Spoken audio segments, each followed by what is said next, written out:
Halo teman-teman. Kita akan bahas tentang siklus menstruasi. Sebelumnya maaf ya nanti kalau misalnya agak ada background yang aneh-aneh kayak suara anak kecil atau suara motor, suara tukang roti atau kucing kawin. Serius nanti kayaknya ada. Jadi itu diabain aja, dengerin materinya aja, oke? Langsung aja. Jadi kita akan bahas tentang ovulasi. Di sini ada, biar gampang kita bagi jadi 3, jadi 4 sebenarnya. Jadi ada kontrol folikular, kita lihat sampai ke atas ini. Kemudian ada kontrol ovulasi, kita lihat sebenarnya segaris ini sampai bawah. Lalu ada kontrol corpus luteum, ini dari atas ini sampai bawah. Tapi biar terstruktur, kita belajarnya ini dulu tiga kotaknya dulu, biar nanti belajarnya gampang lah. Nah, pertama kita bahas dulu dari kontrol fungsi folikel dari awal ini sampai sebelum ovulasi. Jadi ini masa perkembangan folikel. Nah, kita lihat sampai ke atas ini. Jadi plus hormon-hormon yang mempengaruhinya. Nah, ini pertama kita lihat adalah FSH dan LH. FSH dan LH ini sangat berpengaruh ya pada pembentukan estrogen. Tapi kedua hormon ini bekerja pada sel yang berbeda. Kalau LH ini dia bekerja pada sel TK, di mana dia akan mengubah kolesterol menjadi androgen. Kemudian FSH dia akan bekerja mengubah androgen yang tadi sudah dibentuk oleh LH akan dikonversikan menjadi estrogen. Nah, jadi hasil akhirnya adalah estrogen. Baik, kita lihat di sini jumlah estrogen plasma akan terus meningkat karena dipengaruhi oleh kedua hormon tadi dan perkembangan folikel. Bagaimana? Gini. Jadi folikel ini kan akan terus berkembang ya, dari dia primordial, folikel primer, folikel sekunder. Nah, semakin berkembangnya folikel, antrum juga kan akan semakin membesar gitu kapasitasnya.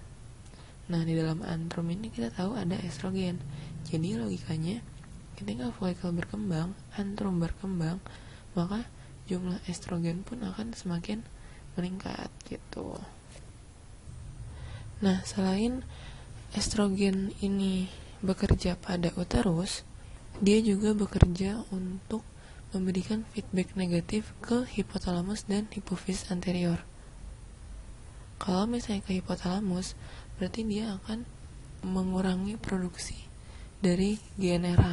Nah, GnRH dikurangi produksinya, maka FSH dan LH pun akan berkurang dong harusnya produksinya. Tapi kita lihat di sini justru cuma FSH aja yang turun, LH-nya terus menerus meningkat. Kenapa? Karena ternyata hanya estrogen saja tidak cukup untuk menghambat LH. Untuk menghambat LH ini akan diperlukan progesteron. Sementara pada fase folikular, progesteron sini masih belum terbentuk, masih sedikit gitu jumlahnya. Makanya estrogen ini memiliki efek primer dalam menghambat FSH. Kemudian pertanyaannya lagi, kenapa FSH harus dihambat? FSH harus dihambat karena penurunan sekresi FSH di sini akan menyebabkan atresia semua folikel yang sedang berkembang kecuali satu folikel yang nanti akan mengalami ovulasi. Nah, makanya selama satu siklus menstruasi hanya ada satu folikel matang yang akan mengeluarkan satu oosit sekunder. Tadi fase folikel sudah, berarti sekarang kita masuk ke fase ovulasi. Di sini kita lihat sebelum terjadinya ovulasi ada yang namanya lonjakan LH. Apa sih yang menyebabkan LH bisa tiba-tiba jumlahnya naik drastis? Ternyata kita lihat dari estrogen. Estrogen tadi di fase-fase folikular dia justru memberikan feedback negatif ke ini FSH dan LH, ke hipofisis anterior. Jumlah estrogen yang memuncak pada akhir fase folikular justru memberikan feedback positif ke hipofisis anterior. Nah, maka dari itu di sini terjadi lonjakan LH dan juga FSH, walaupun lonjakan FSH di sini tidak setinggi LH. Nah, kemudian apa sih hal yang terjadi setelah lonjakan LH? Ada 4. Pertama, hal ini akan menghentikan sintesis estrogen oleh sel folikel. Jadi estrogen akan turun setelah lonjakan LH. Kemudian yang kedua adalah memulai kembali meiosis di oosit folikel yang sedang berkembang. Jadi selama folikel ini berkembang, oosit yang di dalam adalah oosit primer. Nah, setelah terjadi lonjakan LH, oosit primer ini akan mengalami meiosis menjadi oosit sekunder. Oosit yang lepas ketika ovulasi itu adalah oosit sekunder, bukan ovum. Kemudian yang ketiga, memicu pembentukan prostaglandin yang akan memicu ovulasi. Iyalah, jelas sinetri ovulasi. Jadi sebenarnya prostaglandin ini fungsinya nanti akan ada banyak, tapi untuk fase ovulasi ya dia akan membantu ovulasi. Kemudian yang keempat, menyebabkan diferensiasi sel folikel menjadi luteal. Setelah ovulasi, folikel ini nanti akan berubah menjadi corpus luteum gitu. Untuk tambahan juga, lonjakan LH ini berlangsung selama sekitar sehari pada pertengahan siklus, tepat sebelum ovulasi. Jadi lonjakan LH dulu, baru terjadi ovulasi. Nah, sekarang kita masuk ke fase kontrol corpus luteum atau fase luteal. Ya, ini yang 3 terakhir ini. Jadi setelah mengalami ovulasi, folikel penghasil estrogen akan mati. Makanya di sini kita lihat estrogen kadarnya akan turun dulu, yang dari tadinya jumlah banyak turun. Tapi ketika folikel yang mati tadi berubah menjadi corpus luteum, di bawah pengaruh LH, corpus luteum ini akan menghasilkan progesteron dan estrogen. Makanya kita lihat sini estrogen mulai meningkat dan mulai terbentuklah progesteron. Yang mendominasi di fase luteal ini adalah progesteron ya, sementara di fase folikular tadi adalah estrogen. Pertanyaannya, kenapa ketika estrogen naik di sini FSH dan LH tidak naik? Padahal tadi dibilang ada umpan balik positif ketika jumlah estrogen banyak. Ternyata hal ini disebabkan karena adanya progesteron. Jadi progesteron akan menahan jumlah LH dan FSH ketika fase luteal.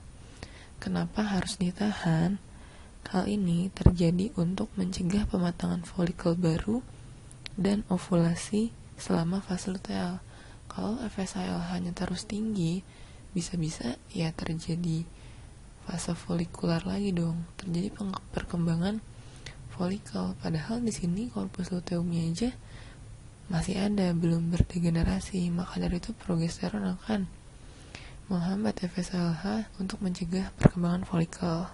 Nah, kemudian jika oosit sekunder yang dilepaskan tadi ketika ovulasi tidak dibuahi oleh sperma, maka corpus luteum ini akan berdegenerasi. Berdegenerasinya corpus luteum maka akan berpengaruh pada jumlah progesteron dan estrogen. Kalau dia hilang ya berarti progesteron dan estrogen jumlahnya pun akan semakin turun. Jumlah estrogen dan progesteron yang turun, maka FSH dan LH ini akan naik. Saya tidak ada yang menghambat dong. Nah, makanya nanti kita akan balik lagi ke fase folikular gitu. Oke, tadi kita udah selesai membahas 3 kotak besar di atas ini. Jadi kita bisa lanjut ke fase haid. Ya, bentar. Nah, kita lanjutin dari yang tadi degenerasi corpus luteum. Degenerasi corpus luteum akan menyebabkan turunnya kadar progesteron dan estrogen. Nah, turunnya kadar progesteron dan estrogen yang akan berpengaruh pada luruhnya dinding endometrium. Karena di sini tidak ada yang menahan dinding endometrium. Nah, inilah yang kita sebut dengan fase menstruasi. Kemudian, setelah dinding endometrium luruh, harus diperbaiki lagi dong, harus disintesis baru lagi. Nah, inilah yang kita sebut dengan fase proliferasi, semacam penyembuhan gitu. Fase proliferasi ini dipengaruhi oleh kadar estrogen yang meningkat ketika fase folikular. Jadi yang tadinya progesteron dan estrogen di sini turun akan memacu peningkatan FSH dan LH. Peningkatan FSH dan LH seperti yang sudah dibilang di awal akan memacu pembentukan estrogen. Nah, estrogen yang sudah dibentuk inilah yang akan bekerja pada fase proliferasi. Selain dia merangsang pertumbuhan endometrium dan miometrium, hormon ini juga menginduksi sintesis reseptor progesteron di endometrium. Maka dari itu, progesteron hanya akan bekerja ketika dinding endometrium sudah dipersiapkan oleh estrogen. Makanya progesteron ini dia bekerja pada fase sekretori atau fase progestasional gitu. Nah, kalau misalnya corpus luteum tadi di sini mengalami degenerasi karena tidak terjadi fertilisasi, maka jumlah progesteron estrogen turun dan terjadilah lagi fase haid. Oke, kira-kira gitu aja. Semoga sukses. Maaf ya kalau ada salah-salah atau aneh gitu. Bye-bye.